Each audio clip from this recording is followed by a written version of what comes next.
So welcome to my class. In continuation with Unit 3, that is statistical tools and their interpretation. We finished with measures of central tendency. We're doing measures of dispersion. And in that, we've talked about range. We talked about how to find dispersion with quartile deviation. We've talked about mean deviation. And we are finally doing standard deviation and its various methods. There are four methods with which we work out the standard deviation. One is the actual mean method, then the direct method, then the assumed mean method, and then the step deviation. And in today's class, I'm going to work out the standard deviation or solve the standard deviation with the help of assumed mean method. So just have a look.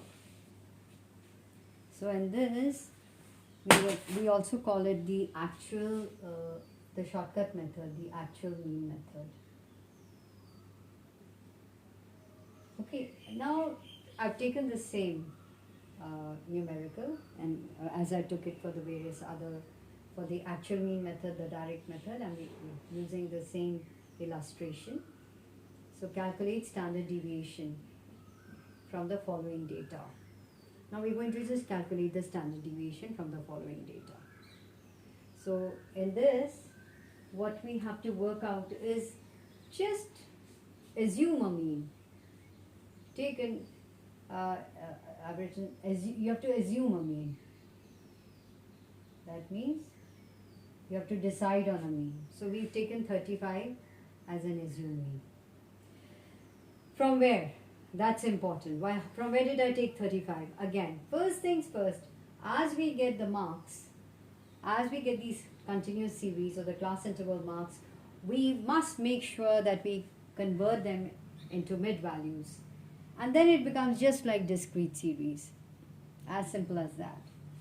So from the mid values, we take an assumed mean, and in this case, we've taken 35. All right. So first work out, and then we work out the deviations from the assumed mean.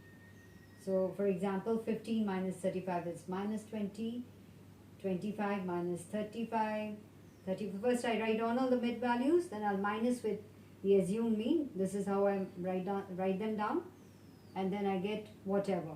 So it's a small value, 15 minus 35, you get minus 20, and that's a deviation.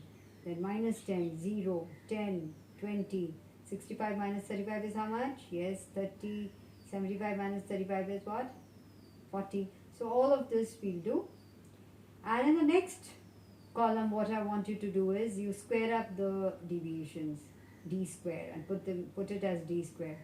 20 into 20 is 400, 10 into 10 is 100, 0, then 100, 20 into 20 is 400, 30 into 30 is 900, 40 into 40 is 1600. So we've squared all the deviations.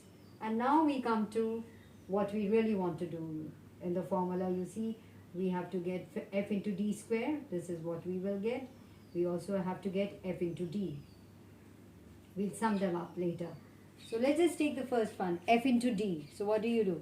Take the frequency, 2 into d is minus 20. So minus 20 into 2 is minus 40. Then the next is minus 10 into 4 is minus 40. Then 0. Then 100. That is 8 into 100 is, 8 into 10. See again, I went to d square. So if you just lose the attention, you lose it. So be focused. So 8 into 10 is 80. 6 into 20 is 120. So this is how you go about. So d into f, d into f, d into f, d into f. 40 into 2 is 80. Now what we have to do is frequencies into d square. 2 into 400 is 800. Then 4 into 10 is d square. 4 into 100 is 400. Then 8 into 100 is 800.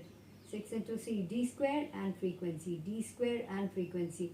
Just don't lose it. If you look here and there, you do make a mistake. Even while I'm doing it, I If my focus is shifting to maybe what I'm saying, then I lose it.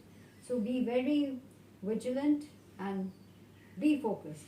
So once you get f into d, you get f into d square, sum them up. So when you sum f into d, I got 290. And when I sum them up, f into d square, I got 10,300. So this is the formula which is given.